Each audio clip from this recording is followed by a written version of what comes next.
My name is Gavin Evans, and this is my review of Coraline.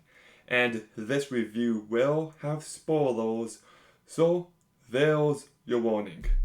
But it's actually pretty stressful to be reviewing one of your favorite movies. Like, I want to make sure that I do this movie justice. If you know me, you would know that Coraline is one of my absolute favorite movies of all time. This is a movie I love.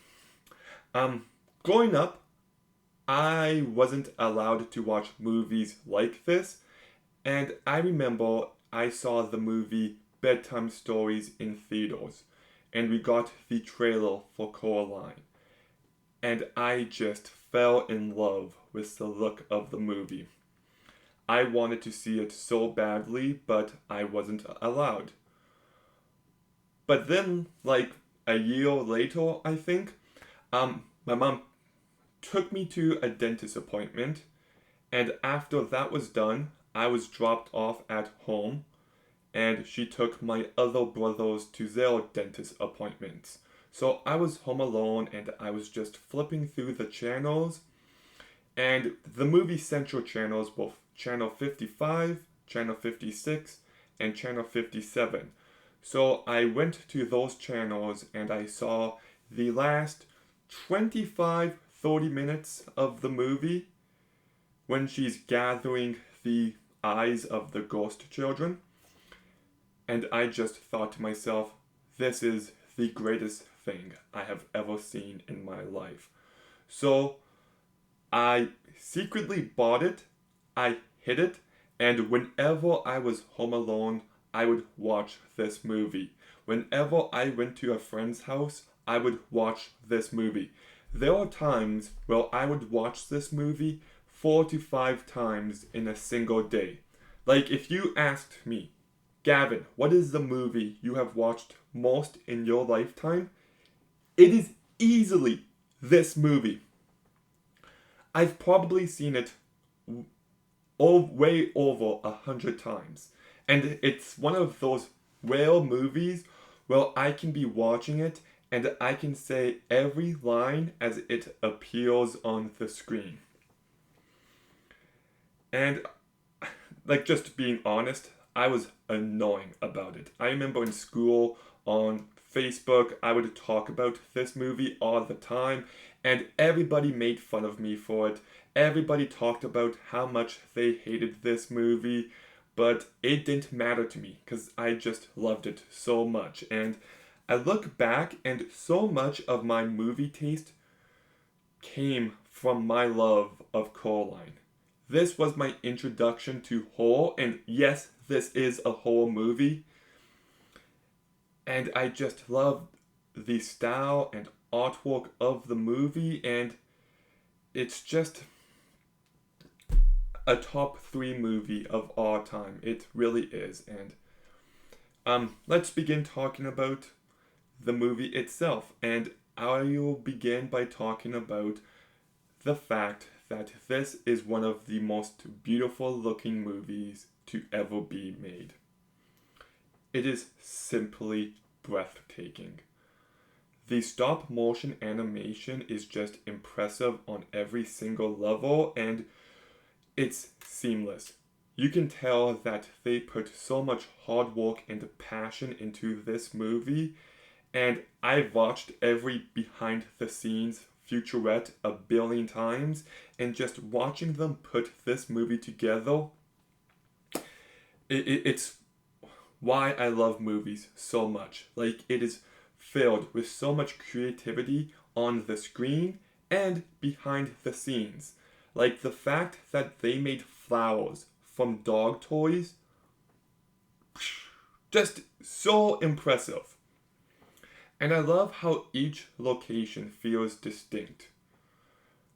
Bobinski's attic, Miss Spink Enforcible's area, the main area of the Pink Palace apartments, the garden, the forest with the well, and how all those locations look in the other world. Like, it just stands out. And the attention to detail is just unbelievable. Like, talking about the obvious one first, the way the blue tunnel looks just captures that sense of awe and wonder. And I love how later in the movie it turns into this gross, cobweb filled death trap, it looks like. I love how in the real world there's a picture of a kid dropping his ice cream, and in the other world there's a picture of a kid eating his ice cream. I love how in the real world you can see a picture of how Miss Spink Enforceable used to look, and in the other world they begin looking like they typically do, only to reveal their younger selves. I like how in the other world you can see three pictures in the background that are obviously meant to be the three missing kids. And I could go on and on. Just the parallels between the characters and the locations in the real world and the other world. There is so much thought put into each and every frame of this movie, and it's just so beyond impressive. I love the character designs. Like, Coraline is a memorable character for so many reasons, but being honest, the one that stands out the most is her blue hair. And even some of her outfits, like the orange gloves, or her yellow rain jacket, or the star shredder, or even the vest at the end. Every fashion choice does stand out. I love how the mum's neck brace after the accident becomes such a key part of how you remember that character. The father and how he always has a slouched posture that allows him to stand out. We've got YB with his scar helmet. We've got Miss Spink Enforceable, and their body shapes allow them to stand out. Mr. Babinski and his blue skin. Just every character stands out on a visual level alone. And I think the costume design is so beyond impressive. I love the look of the opening of this movie when the other mother is making the Coraline doll.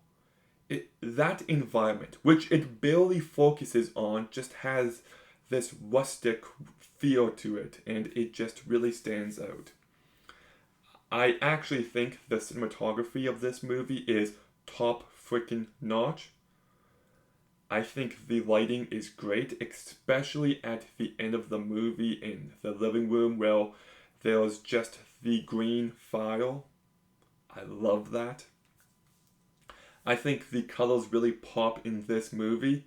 Like in the other world, the first half, everything is bright and colorful and perfect, and in the second half, it's just gray and lifeless and ugly, and I love that transition. And this movie is just filled with atmosphere. Like, whenever Coraline goes to the other world, it's nighttime, and I think that adds plenty to the movie. But even in the real world, it's constantly misty. It just has an unnerving feel to it. I also think this movie is incredibly well edited. There is some amazing scene transitions. And there's one favorite of mine where it goes from the Coraline doll face to Coraline's face, and it's just very well done. It's like a perfect piece of foreshadowing because the doll has the button eyes.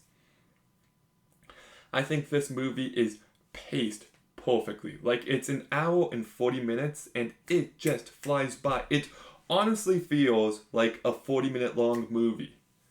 Like, it just never stops, and the structure is perfect. I love how the first half captures a sense of awe and wonder, but then it takes a really dark tone in the second half, and how both halves complement each other perfectly, and how the movie takes its time to get to that point. I just think the direction all around, like everything visually, is so impressive, and just it's such a well crafted movie by Henry Selick. If it was up to me, he would have won an Oscar for this movie. The work on display is that good. But then we've also got to talk about the music and sound, and holy shit, the score to this movie by Bruno Carlos, it's one of the greatest movie scores to ever exist. And I'll say that it's the most unique score. The only thing that compares to me is Double Trouble in Prisoner of Azkaban, but even that doesn't get to this level. It's just fits the vibe of this movie. It's just hauntingly beautiful. My favorite tracks are Dreaming, which sets the mood so perfectly, and End Credits is the perfect mood to go out on. Exploration just has this adventurous feel to it. Dreams Are Dangerous, that has a nice cautionary feeling to it. In the Bed, I think, has some nice emotion to it. Coraline Fly just sounds wonderful. It was fantastic. I love that track. Ghost Children, it just sets that creepy feel so well. Let's Go has a very go go go feeling to it, and it just works perfectly in context of the scene. Cocoa Beatles, I think, is just a wonderful, unnerving piece of music. Coraline Despair, I think, is a very emotional. The Party is great. The Hand is great. Just every single track in this movie is fantastic. Oh, and the famous Mr. B.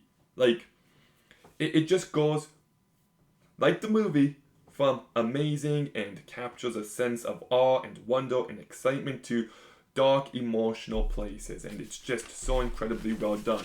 But I also love some of the soundtrack in this movie. We've got the Other Father's song, and like, I'm not saying anything new here, but if you break down the lyrics, they are a warning to Coraline, and I like how that's written. Sirens of the Sea works really well in context of the movie, and the sound is amazing.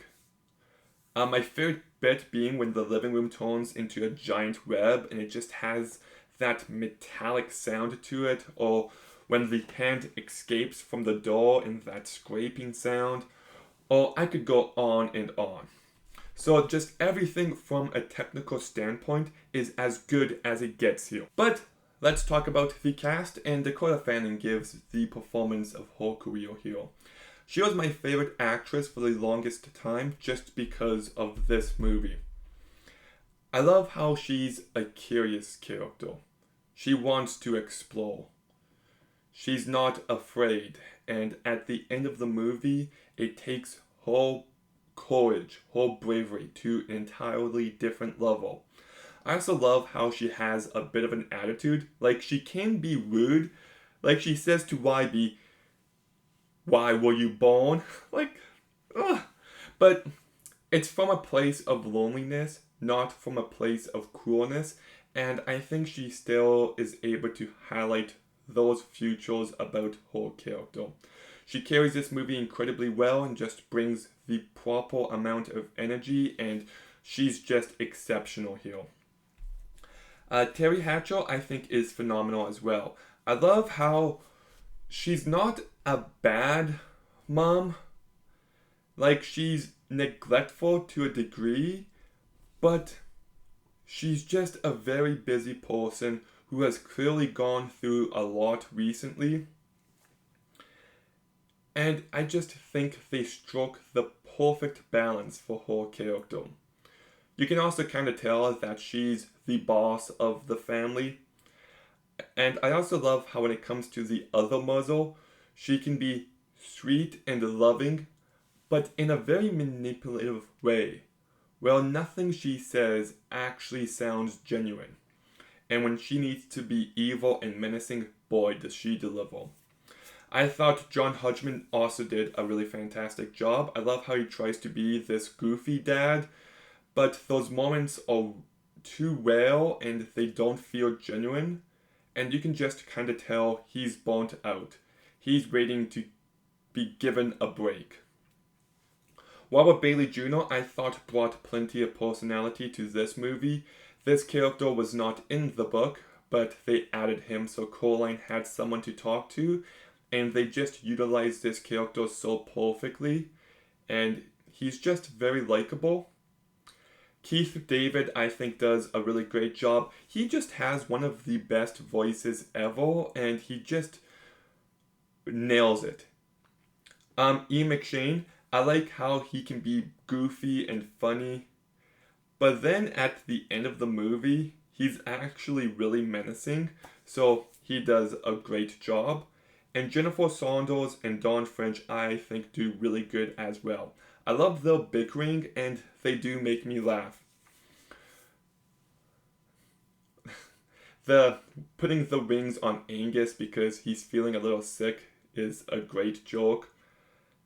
I see a hand. I see a giraffe. That's a great scene. The movie can be funny every now and again, like even the beginning where Coraline's exploring and she accidentally turns off the power and she constantly jumps on that lump in the carpet. It does make me laugh, but this movie, like I said, it is a horror movie. If this movie was live action, there would be no debate at all. But because it's animated, for some reason, people don't call it a horror movie, but it is. This movie is scary. It is disturbing. Like, they want to sew buttons into the eyes of this little girl. That's terrifying! Like, psychologically, that is fucked up. And there's a few really effective scenes. After she tones down the buttons and how she goes back to bed, fingers crossed, she wakes up in the real world, and she wakes up and she's happy. Mom, Dad! Oh, she's still in the other world. And just the music change there is so perfect and it gets under my skin. And then she goes sees the other father and she's like, well, I'll go talk to YB. No point. He put a long face and mother didn't like it. That's a really disturbing moment. I thought the scene, well, the other mother transforms and she throws Coraline into the meal is really effective, and the fact there's ghost children there who did have buttons sewn onto their eyes, that's disturbing. The fact that we see YB and his face is corrected so he's smiling, and even when he lets Coraline go, the fact that he just blows away his hand as a reminder that he's not actually real. Oh, there's something about that scene that's both sad and just disturbing. And then we see the mom and dad in the meal writing help us backwards. That's great, and we see the doll is now mom and dad. Like, that's so good. Like, she now knows she has to go back, and she's just a kid going against a beldam, a witch, and what chance does she have? There's a certain hopelessness the movie has there, and I actually do find that scene where she makes the pillow versions of her mom and dad to be a very sad scene. And I think the entire next section always has you on edge. The countdown with the button over the moon, the garden coming alive and attacking Coraline, and even the dad just being this puppet now, pretty much. Like even earlier, where we see the other mother just close his mouth shut. Like these are sentient beings who kinda care for Coraline, but they're just puppets in the grand scheme of things. The scene with Spink and Forcible being all taffy-like and having to pull their hands apart, that's great. The scene where Mr. Bobinski's just a bunch of rats now, and just the sound, the music, the way he talks, that scene's disturbing. And then we get that scene with the green lighting, and now she's completely transformed, and every line delivery is menacing, and it's just great stuff. Oh, frick, I love this movie. I really do. So yes, I do love how scary this movie is. I also love the use of buttons. Like clearly there's buttons on their eyes, which is disturbing, and they want to put buttons on her eyes, which once again is disturbing. But how the key has a button on it, how the dolls have buttons, how the countdown is a button over the moon. It's just a button-filled movie, and it just allows it to stand out. I love the usage of dolls here. I love the usage of sawdust as just a reminder of how fake this world is. And it's a perfect kind of movie where it gives you enough answers so you know what's happening. But if you really look into this movie, you can come up with some expanded lore and you can theorize about certain aspects. It just makes it a really fun movie to talk about with others. I do think thematically this movie works as this girl is learning the difference between good and bad, reality and a lie, and how she learns to love her flawed parents. Like, make no mistake, her parents are not great. They are clearly neglectful, but Coraline is selfish and she's not patient with them, and it's a valuable lesson that you learn to love your family no matter how flawed they may be. And of course, there's also the lesson of be careful what you wish for. And we just got a really great story here. Like, I pretty much broke it down already, but just that transition from adventurous story to horror, it's just perfectly done. It really is. I think it can be fun and exciting and filled with awe and wonder, but it can also be disturbing, and it does go to dark places. And you do come to care for these characters, and I do love the ending with everyone coming together for this party, and it zooms out, and the other world had the Coraline face in the garden, but the real world kind of looks like the other mother, and on top of that, the cat vanishes, so it just completely works for me, that ending.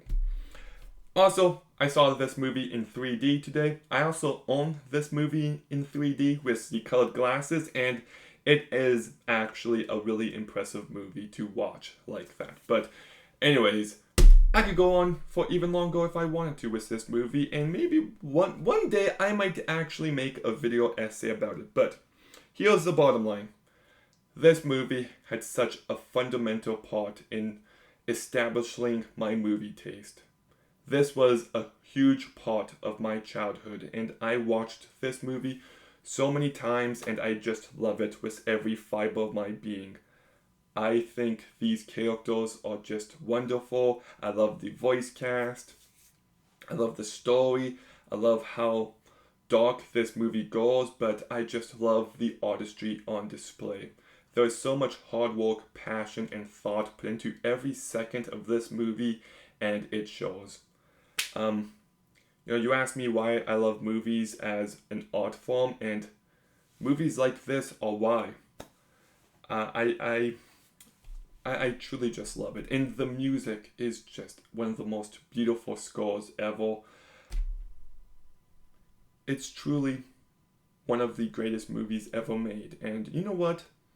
It's getting added to a very small club. I'm giving Coraline a 10 out of 10. It made me very happy to see my theater sold out completely, and you could tell everyone loves this movie. But Coraline, have you seen it? What did you think? Let me know in the comments down below. Make sure you like, comment, subscribe. Stay tuned for more videos soon. And Gavin out.